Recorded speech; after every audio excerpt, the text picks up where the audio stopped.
मंजिल उनको मिलती है जिनके सपनों में जान होती है। मंजिल उनको मिलती है जिनके सपनों में जान होती है। पंखों में कुछ नहीं होता, पंखों में कुछ नहीं होता, हौसलों में उड़ान होती है, हौसलों में उड़ान होती है। इससे यह प्रूफ होता है कि मंजिल उन्हीं को मिलती है जिनके सपने जानदार होते हैं। पंखों में कुछ नहीं होता, हौसला, हमारे अंदर से हौसला चाहिए, अपनी जो बॉडी है अपने आप काम करने लगेगी। तो आइए देखते हैं इसमें हम स्टडी टिप्स इन हिंदी, किस तरीके से हम अपनी मंजिल को प्राप्त करें।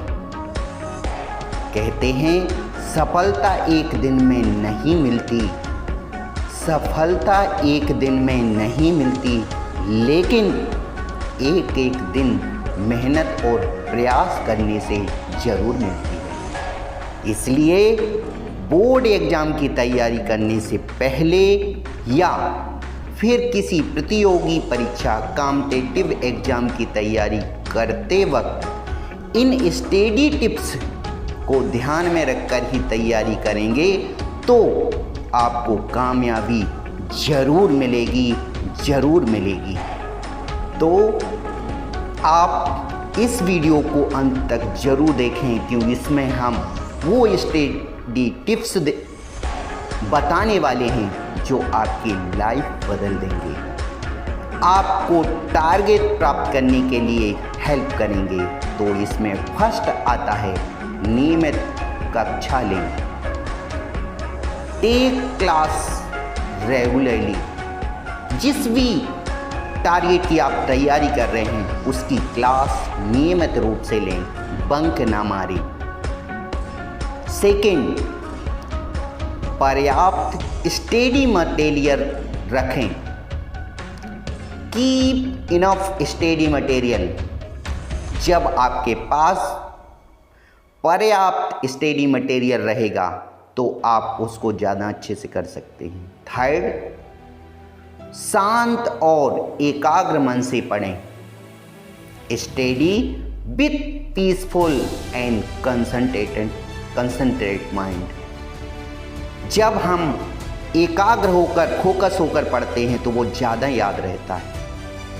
फोर्थ, मुख्य बिंदुओं को हाईलाइट करने की आदत बनाएं। जब हम स्टडी करते, जब हम पढ़ते हैं तो ध्यान रखें हमारे पास हाइलाइटर होना चाहिए, जिससे कि हम मुख्य पॉइंट को क्या करें, हाईलाइट करते जाएं। Make habits of the highlight to main points. Okay. फिर आपका नेक्स्ट आता है फिफ्थ, नोट्स अपने हाथ से ही बनाएं। इट मीन्स दैट, हमारे कहने का मतलब है कि make notes with own hands, मतलब आप स्वयं के नोट्स बनाइए। आप किसी के नोट्स लेकर यदि पढ़ाई करते हैं तो उतना आपको समझ में नहीं आता, लेकिन जब हम सेल्फ के नोट्स बनाते हैं तो वो ज़्यादा अच्छे से हमारे माइंड में बैठता है। नेक्स्ट 6 आता है, गैप के साथ रिवीजन करें, डू रिवीजन विथ गैप्स। यह जो मैं बताने जा रहा हूँ यह साइंटिफिक रीज़न है कि हाँ, आप रिवीजन करते हैं तो फर्स्ट रिवीजन आपका आफ्टर 1 डे, 1 दिन के बाद होना चाहिए। सेकंड रिवीजन आफ्टर 3 डेज, 3 दिन के बाद होना चाहिए। थर्ड रिवीजन आफ्टर 7 डेज, 7 दिन के बाद होना चाहिए। फोर्थ रिवीजन आफ्टर 15 डेज, 15 दिन के बाद होना चाहिए। इस तरीके से आप रिवीजन करते हैं तो मानिए जो चीज़ आप लर्न करते हैं वो कभी नहीं भूलेंगे। नेक्स्ट आती है 7th, नियमित टेस्ट देते रहें। यह ध्यान रखें क्योंकि टेस्ट से हम एग्ज़ाम के लिए हैबिचुअल हो जाते हैं और हमारे मन में जो एग्ज़ाम के प्रति डर रहता है वो निकल जाता है। इसलिए डू टेस्ट रेगुलर दें। नेक्स्ट 8th आता है आपका स्वाध्याय करें। It means that do self study. Self study जो लोग करते हैं, यही एक क्वालिटी होती है, यही एक गुण होता है जो हमें सिटिंग स्टडी के लिए कंप्लीट करता है या तैयार करता है।